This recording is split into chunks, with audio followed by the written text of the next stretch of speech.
28 February 2026. Iran निद्रिस्त असताना America आणि इस्रायलच्या क्षेपणास्त्रांनी तेहरानवर आग ओकली. इराणचे सर्वोच्च नेते आयातुल्ला खोमेनींचं कार्यालय आणि निवासस्थान त्या क्षेपणास्त्रांच्या टार्गेटवर होतं.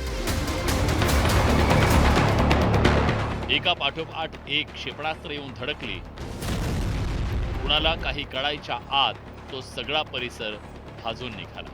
अवघ्या काही क्षणात अतिशय हाय प्रोफाईल आणि अत्यंत सुरक्षित मानल्या जाणाऱ्या परिसराचं अक्षरशः स्मशान झालं.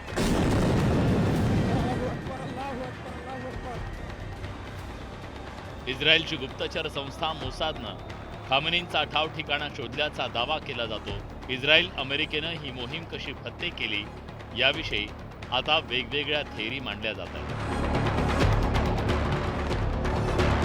पहिल्या थेअरीनुसार खामेनींना संपवण्यासाठी मोसादनं काही काळापूर्वी आपले गुप्तचर इराणमध्ये पाठवले.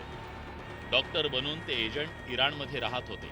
त्यांनी खामेनींच्या निकटवर्तीय लष्करी अधिकाऱ्यांच्या दातात ट्रॅकिंग डिव्हाइस बसवले. त्या लष्करी अधिकाऱ्यांच्या हालचाली ट्रॅक करून मोसादनं खामेनींचा माग काढल्याचा दावा केला जातोय. दुसऱ्या थिअरीनुसार मोसादनं इराणमधील ट्रॅफिक कॅमेरे हॅक केले होते. त्या कॅमेऱ्यांच्या माध्यमातून खामेनींच्या हालचालींची माहिती मिळवण्यात आली. ती सगळी माहिती इस्रायलच्या तेल अवीव आणि दक्षिण इस्रायलच्या सर्व्हरमध्ये पाठवली जात होती. तसंच खामेनींचे अंगरक्षक आपली वाहनं कुठे पार्क करतात त्याची माहिती त्या ट्रॅफिक कॅमेऱ्याच्या मदतीनं मोसादनं मिळवली. त्याच आधारे खामेनींचा अचूक वेध घेतल्याचा दावा केला जातो.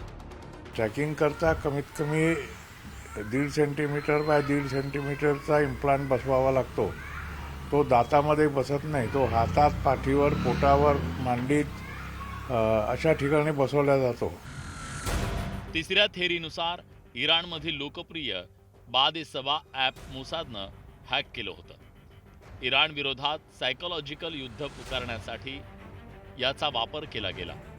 इराणी सैन्याविरोधात बंड करण्याचं आवाहन या ॲपद्वारे करण्यात आलं. तसंच आता हिशेब करण्याची वेळ आली आहे असा संदेश या ॲपवरून पाठवण्यात आला. या ॲपचे 1 कोटीहून अधिक युजर्स आहेत. चौथ्या थेअरीनुसार इराणच्या लष्करात मोसादनं आपला एजंट पाठवला. इस्माईल कानी हा मोसादचा एजंट असल्याचं बोललं जात आहे.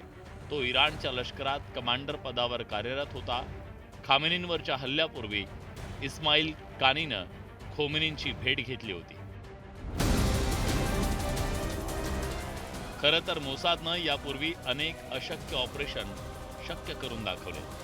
खामेनींचा खात्मा करून मोसादनं पुन्हा एकदा आपली ताकद दाखवून दिली. Bureau report, news 18 Marathi.